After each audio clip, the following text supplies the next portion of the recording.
Pembelajaran menggunakan keterampilan atau soft skill memang sangat diperlukan di dalam bagian hidup dunia. Memang tidak bisa dimungkiri apabila setiap individu yang ada di seluruh dunia ini memang membutuhkannya. Contoh untuk berbagai hal. Contohnya pada pekerjaan, pembelajaran bahwa bermasyarakat. Memang soft skill adalah salah satu hal yang sangat dibutuhkan oleh setiap orang dalam membangun sebuah kehidupan dengan modal keterampilan yang telah diberikan. Namun pada nyatanya, apakah Bapak Ibu ketahui bahwa tidak semua soft skill bisa membantu kita dalam menghadapi segala masalah yang ada di dunia ini. Entah itu masalah kerja, masalah sosial, atau masalah apapun. Memang kami mengakui bahwa soft skill akan membantu kita dalam suatu hal. Namun tidak ada keterampilan yang tidak diserap dari pembelajaran kognitif akademik. Mengapa demikian Bapak Ibu? Saya akan jelaskan pada argumen yang saya akan bahas nanti. Sebelumnya saya akan berlanjut pada argumen-argumen saya. Saya akan menyanggah beberapa poin dari tim pemerintah tentang kebijakan bahwa pemerintah lebih baik mengacu dan berfokus pada pembelajaran soft skill daripada akademik. Baik, saya yang pertama akan membahas argumen tim pemerintah yang pertama adalah persiapan kognitif tidak relevan dengan persiapan kerja. Namun pada nyatanya hal ini sangat bisa disangkal karena tahukah Bapak Ibu bahwa setiap pekerjaan yang ada di dunia ini membutuhkan akademik sebagai fondasinya. Bagi setiap hal yang diperkatakannya, sangat tidak benar apabila persiapan akademik sangat tidak relevan karena seluruh pekerjaan yang ada di dunia ini pastinya membutuhkan dasar nilai-nilai akademik yang telah diberikan oleh pemerintah kepada masyarakat. Seperti contoh engineer, walaupun mereka melakukan praktek, mereka tetap membutuhkan fondasi dan dari akademik di sekolah mereka dulu. Adapun pekerjaan yang ada di lapangan seperti contoh teknisi, mereka juga tetap membutuhkan ilmu-ilmu akademik yang nantinya dikembangkan menjadi ilmu keterampilan untuk bekerja. Bahkan di dalam ilmu masyarakat, mereka pun tetap membutuhkan ilmu akademik untuk menjalankan. Contohnya dalam ilmu berkomunikasi yang nantinya masuknya ilmu soft skill, tetap membutuhkan ilmu akademik di dalamnya, seperti saat kita ingin berbicara yang baik dan kita perlu membahas tatanan kosakata yang baik dan benar menggunakan SPOK. Ada pula marketing yang membutuhkan soft skill, namun itu berdasarkan penerapan ilmu ekonomi dan juga bahasa yang baik. Dan yang kedua dari tim pemerintah mengatakan bahwa pemerintah sangat sia-sia mengimplementasikan dananya untuk mendukung pembelajaran kognitif. Namun apakah itu relevan dengan nyatanya? Tentu tidak. Saat ini bisa kita lihat bahwa banyak sekali kebutuhan pendidikan terutama di bidang akademik.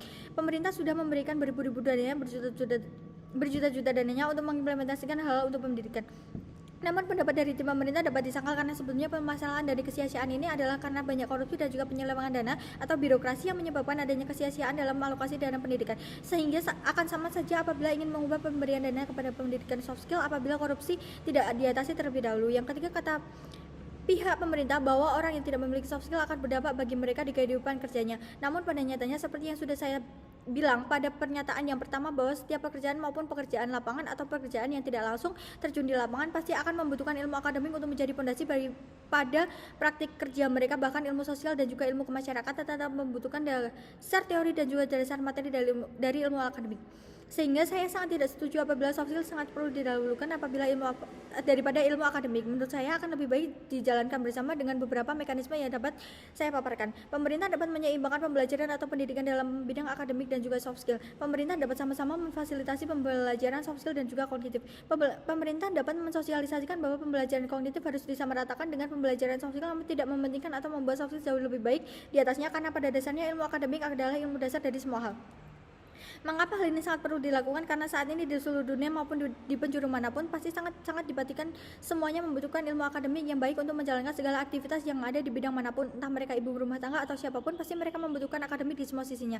Selain itu di Indonesia sendiri pula sangat perlu diperhatikan kondisi akademiknya, sehingga kita tidak bisa mementingkan ilmu soft skill karena mereka berdua sama pentingnya. Tujuan kami menyampaikan hal terkait tidak mengubah kebijakan pemerintah untuk mendahulukan soft skill daripada pembelajaran kognitif, karena untuk memberikan perhatian terhadap seluruh masyarakat di dunia maupun di Indonesia tentang sama pentingnya pembelajaran kognitif dan juga soft skill yang perlu dipelajari. Terlebih kita sebagai manusia juga tidak bisa terlepas dari ilmu akademis.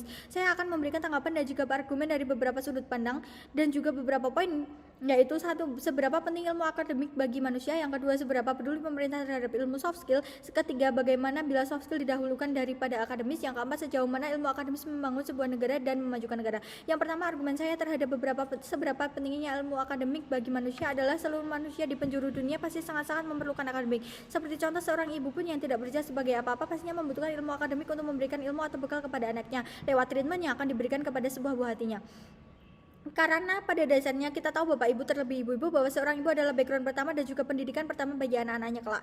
Dan hal yang dapat memberikan dampak dan juga akan memberikan arah bagi seorang anak-anaknya. Selain itu dalam bermasyarakat kita juga pastinya membutuhkan ilmu matematika, ilmu bahasa, ilmu sosial, bahwa hal itu sangat diperlukan adanya. Bahkan bersosialisasi yang merupakan soft skill juga membutuhkan ilmu dan adanya jurusan untuk membahas ilmu akademiknya. Yang kedua, apabila tim pemerintah selalu memandang bahwa ilmu soft skill selalu dikesampingkan, itu merupakan kesalahan besar karena saat ini telah banyak sekali fasilitas-fasilitas yang diberikan pemerintah untuk masyarakat agar tetap memiliki ilmu soft skill namun tetap mementingkan akademik dan berlandaskan akademik. Seperti contoh, sudah banyak sekali sekolah-sekolah vokasi seperti SMK, sekolah kejuruan, politeknik yang mendahulukan keterampilan atau praktik, serta sekarang telah banyak sekali satuan pendidikan SD, SMP, SMA seperti ilmu kewirausahaan dan juga Project B5 pada kurikulum mereka yang tetap memberikan soft skill namun dilandasi akademik. Maka sangat-sangat salah apabila tim lawan berbicara bahwa pemerintah selalu mendahulukan akademik daripada soft skill.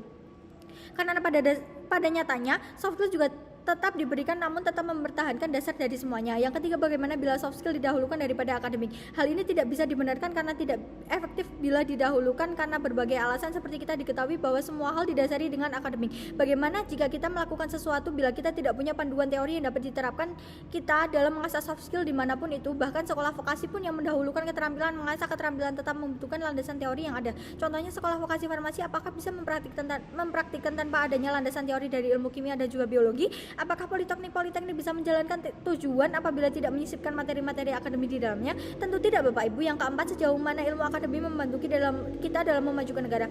Tidak jauh-jauh dari hal yang sudah kita bahas di sini bahwa semuanya membutuhkan akademik. Semua perjuangan para pendahulu bahkan orang-orang hebat di seluruh dunia pasti membutuhkan ilmu akademik dan juga dalam bidang apapun. Presiden pasti tetap membutuhkan ilmu berbahasa yang baik untuk menyapa dan membangun relasi pada Dewan Perwakilan negara lain. Pemerintah pasti tetap membutuhkan ilmu sosial dan dalam bersosialisasi dengan orang lain. Bahkan bila tadi tim pemerintah mengatakan bahwa pekerjaan yang berpotensi membutuhkan ilmu akademik itu sedikit skalanya, jadi bagaimana dengan masyarakat biasa yang tetap membutuhkan ilmu matematika, ilmu ekonomi, ilmu tata bahasa untuk kehidupan sehari-hari? Tentunya hal itu perlu dimulai dari pembiasaan ilmu akademik di usia relatif dini, sehingga setiap orang perlu memiliki ilmu akademik bahkan untuk membangun dan memajukan negara sekalipun. Sehingga dengan adanya argumen-argumen yang saya sampaikan di atas, saya berkesimpulan bahwa soft skill diperlukan namun akademik tetap jauh dibutuhkan untuk mendasari soft skill yang ada, sehingga kita dapat mengubah mekanisme dari tim pemerintah dengan menggunakan mekanisme yang sudah saya paparkan di atas untuk mencapai goal atau tujuan yang saya sampaikan.